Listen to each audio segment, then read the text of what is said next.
കൊല്ലം ജില്ലയിലും തോട്ടം മേഖലയിലെ സമരം ശക്തമാക്കാൻ ട്രേഡ് യൂണിയനുകൾ തീരുമാനിച്ചു. തെന്മല അമ്പനാട് തൊഴിലാളികൾ നാളെ കൊല്ലം ദേശീയപാത ഉപരോധിക്കും. ആര്യങ്കാവിൽ ഹർത്താൽ നടത്താനും സമരസമിതി തീരുമാനിച്ചു. ആവശ്യം അംഗീകരിച്ചില്ലെങ്കിൽ തോട്ടമുടമയുടെ വസതിക്ക് മുമ്പിൽ സമരം ആരംഭിക്കുമെന്നും തൊഴിലാളികൾ മുന്നറിയിപ്പ് നൽകി. 18 ദിവസം പിന്നിടുന്ന സമരം കണ്ടില്ലെന്ന് നടിക്കുന്ന Ambanad Travancore rubber and tea company മാനേജ്മെന്റിന്റെ നിഷേധാത്മക നിലപാടിൽ പ്രതിഷേധിച്ചാണ് സമരം ശക്തമാക്കാൻ തീരുമാനിച്ചത്. കൂലി 500 രൂപയാക്കുക, ചികിത്സാ സൗകര്യം മെച്ചപ്പെടുത്തുക, ബോണസ് ആനുകൂല്യങ്ങൾ വർദ്ധിപ്പിക്കുക തുടങ്ങിയ ആവശ്യങ്ങൾ ഉന്നയിച്ചാണ് സമരം. പ്രശ്നപരിഹാരത്തിന് മാനേജ്മെന്റ് ശ്രമിക്കാത്തതിൽ പ്രതിഷേധിച്ച് കൊല്ലം ചെങ്കോട്ട ദേശീയപാത ഉപരോധിക്കുമെന്ന് തൊഴിലാളികൾ മുന്നറിയിപ്പ് നൽകി. எங்களுக்கு இந்த சம்பளம் எங்களுக்கு காணாது.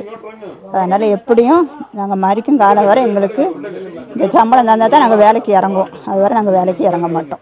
ഈ വരുന്ന 5-ാം തീയതി രാവിലെ 9 മണി മുതൽ ദേശീയപാതയിൽ ഇടതുപക്ഷ ട്രേഡ് യൂണിയനുകൾ സംയുക്തമായി മറ്റ് പൊതുജനങ്ങളെ കൂടി അണിനിരത്തിക്കൊണ്ട് ദേശീയപാത ഉപരോധിച്ചുകൊണ്ടും ഈ സമരത്തിൻ്റെ രൂപം മാറ്റിയെടുക്കും. തീരാത്ത പക്ഷം 6-ാം തീയതി തീരാത്ത പക്ഷം മറ്റു കാര്യങ്ങൾ ഞങ്ങൾ സ്വാമിയുടെ വീട് പട്ടികൽ സമരത്തിന് വേണ്ടിയിട്ടുള്ള പ്രഖ്യാപനം നടത്തിയിട്ടുണ്ട്. അത് 6-ാം തീയതി ഞങ്ങൾ തീരുമാനിക്കും. തോട്ടം മേഖലയിലെ പൊതുമേഖലാ സ്ഥാപനങ്ങളായ ഫാമിംഗ് കോർപ്പറേഷനിലും RPL-ലും പണിമുടക്ക് സമരം 7 ദിവസം പിന്നിട്ടു. മൂന്നാർ സമരത്തിന് ശേഷം കേരളത്തിൽ തോട്ടം മേഖലയിൽ ആദ്യം നടക്കുന്ന സമരം അമ്പനാട് എസ്റ്റേറ്റ് സമരമാണ്. 17 ദിവസം പിന്നിട്ട് 18-ാം ദിവസത്തിലേക്ക് നിരാഹാര സമരം എത്തിക്കഴിഞ്ഞു. ഇപ്പോഴും തൊഴിലാളികൾ സമരമുഖത്താണ്. തെന്മലയിൽ നിന്ന് ക്യാമറമാൻ പ്രമോദ് പന്നൂരിനൊപ്പം രാജ്കുമാർ.